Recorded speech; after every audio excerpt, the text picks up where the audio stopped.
is this just a 20s thing, post-grad life, or is it just both? Because right now it kind of really sucks. Hi guys, welcome back to my channel. My name is Summer, and today's video I'm going to be talking about, is this just a 20s thing, post-grad life, or is it just both? Because right now it kind of really sucks. This is really not a negative thing. I'm making this video. I was feeling very alone until I started talking to other 20-somethings, and I was like, I'm actually not alone. But I still just wanted to make this video just to share my thoughts and like my personal experience for anyone else that's maybe like going through that. And I also want to just say, I understand that it's not like a 20-something thing, because I talked to some of my friends that are like in their 30s and like even older than 30s that like still don't exactly know like what's going on in life. And so I just wanted to make that known. I am a recent grad of Appalachian State University. Thank God I made it through. I recently also just passed my reading test, which is 5 hours long. Thank you, Lord. Won't he do it? Won't he do it? Yes. So, and I am working on my math test thanks to my dad. I'm getting tutoring for a math test because I don't remember any of the middle school content. But then I will have that passed, and then I'll be starting a job in mid-February. That is like the highlight of this video, honestly, because when I first made the video, it was going to be super depressing, super no type of like positivity, because I was like super depressed when I first graduated. I graduated with a Bachelor's of Science in Elementary Education, the field that everyone's going into right now. So I was an out-of-state student. Not only was I an out-of-state student, but I also I took a gap year and I started college later. I graduated at the age of 24 years old. I think that's right. I could be wrong. I never remember. It's getting to that point. I'm not old. Like I'm not. I am definitely at the age now where when someone asks me how old I am, I do have to think about it. I'm not gonna lie. Like I think about it for like a second and then I'm like, oh. I feel like when I was 16 and it was like, how old are you? I knew I was 16. When I was 17, how old are you? I knew I was 17. 18, how old are you? I knew I was 18. 19, I knew. But like, I feel like after 21, it was like question, like, am I 22 or am I 23? Am I two? Yeah. Anyways, let me know if you have that issue as well. So, I had a lot of issues with like being at college and stuff. Like, this is coming from a person that never had like the perfect like college experience. Like I did not leave college with like a boyfriend. I did not leave college with like, as a married woman. I did not leave college with kids. I did not leave college with a job offer already, handed to me. I did not leave college with an apartment. You know what I mean? I did not leave college, leaving behind those types of things. I did have very close friends that I loved very much, and I'm super thankful that they're still in my lives. But one thing that does suck is that you do have this form of support system, hopefully, and then those people are like gone. And as far as for me personally, I live in I come from a very toxic household, and I'm a strong believer in generational trauma, and I'm also a strong believer in you will continuously repeat what you are shown, because like you don't, unless you are aware that like this is wrong. And so as I grew apart I was already growing apart from my family and, just the environment that I was in for my mental stability and for my emotional stability. But I really realized I found a huge sense of like peace, and also a sense of understanding that I first want to say I'm super thankful for my parents. And I know a lot of people are super close to their parents. And I love my parents a lot, but I just think this is something that like you really wouldn't understand unless you have been in a toxic household since you were a kid. And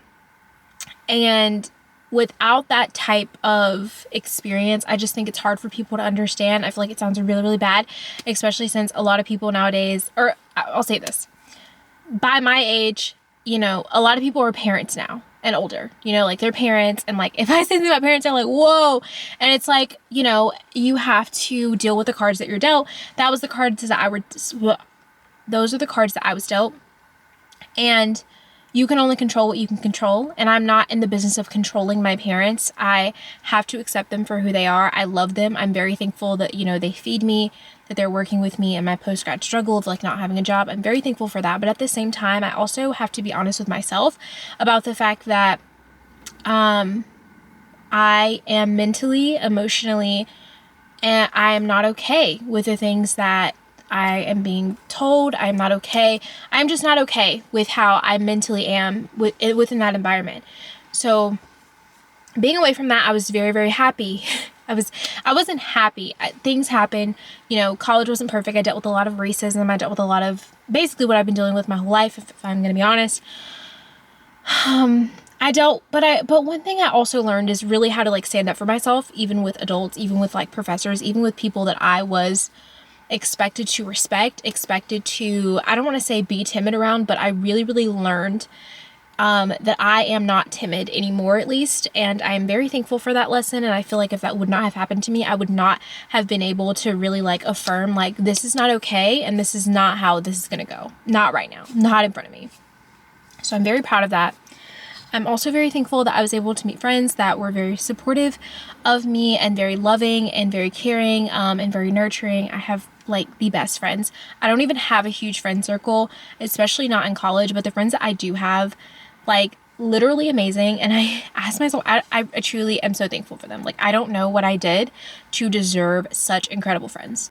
I also wanted to say that really says a lot, because for those of you that know, when you get like in your 20s and stuff, to really be able to say that you have one or two people that you know, regardless of their distance, that they love you and they really want what's best for you and they really care about you, that's a big deal. And so the fact that I can count over two people in my life that I know I could call right now and be like, hey, like, I need you. Hey, like, I'm not okay. Hey, like, you know, anything is like deep. Like, that's really deep. And I would say like friends in college and some of my friends outside of college that I did not meet in college that I met like other places, like I have a small circle of friends that I am like super grateful for. But my friends in college specifically, I feel like I left that behind, which is a post-grad struggle for me. And that really, really sucks. It really sucks because it's like you have your own community of people that you're leaving. And especially for me, I'm leaving that behind to come back to my super racist small town with my super toxic parents. And that is just a lot. It is super overwhelming. Not only that, I'm an introvert and I loved my independence so much. Like, I love being able to come home and just like, you know, watch whatever I want, make dinner when I wanted to, make, you know, whatever it is that I wanted to do, I was able to do that. It's not even like I wanted to party all day. Like, it's crazy because the things that kids my age, I'm not a kid anymore, but things that like young adults my age are like dying to do, I don't even care for it. Like, lived a life already. Like, don't even care for the types of stuff. Like, some stuff I cared about when I was like way younger, like 16, 17 years old, I used to want to do, right? But now in my life, like the simplest things I cannot have.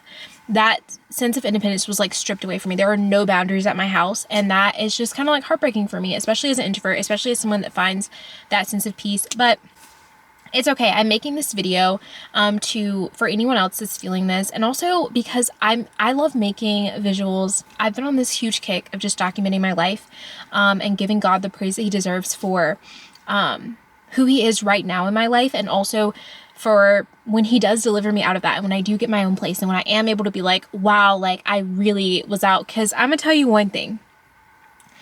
I started this prayer journal, keeping count of my prayers. And I'm telling you, like, if you start doing that, it's the amount of times that God does not say no. Like, I'm telling you, like, it's the amount of times that God does not say no. And 3 years from now, I've looked back at stuff that I put that God did say no for. And sometimes stuff that I wrote in 2017, I 100% know why he said, I 100% know why he said no now, you know? Like, I feel like I know. I'm not gonna say 100%. I can't even cap. He didn't tell me for real. Like, he didn't tell me that exactly. He does tell me some stuff, but he didn't tell me that exactly. Let's talk about relationships. Because the reality, right? Everyone's getting married. Everyone's engaged, especially if you went to college. Everyone is like walking away with a ring, walking away with kids, walking away with something. So being in that position where it's like, you don't even have a boyfriend. It's like, girl, you don't even have a start. Like, no, it would be different if you walked away with something, but it's like you have nothing. That's hard. But something that I also realized is that I'm not the only 20-something that's like literally perpetually single, or like literally like there's nothing. Like when I say nothing, I mean like you could scroll through my phone. There is nobody, like nobody in my DMs, nobody, like nobody. But I will be honest and say I've always been the friend that's been slept on. I've always been the friend that, like, because of my, I've always lived in a super racist, like, small town, right? So it's like, because I wasn't like the beauty standards of like gorgeous, I've always been the friend that like was not, you know, like the top girl that people were trying to talk to, which is fine. But and then I went to extremely white college. That was also racist. And I really thought, you know, those videos, that TikTok where it's like, you really thought you ate? That was me. Y'all, I picked a bad time to try to do this video because now I'm literally in my car, and I'm in my car because it's the only sense of peace that I get. Oh my gosh, this is crazy. So we're gonna have to pick back up for this tomorrow.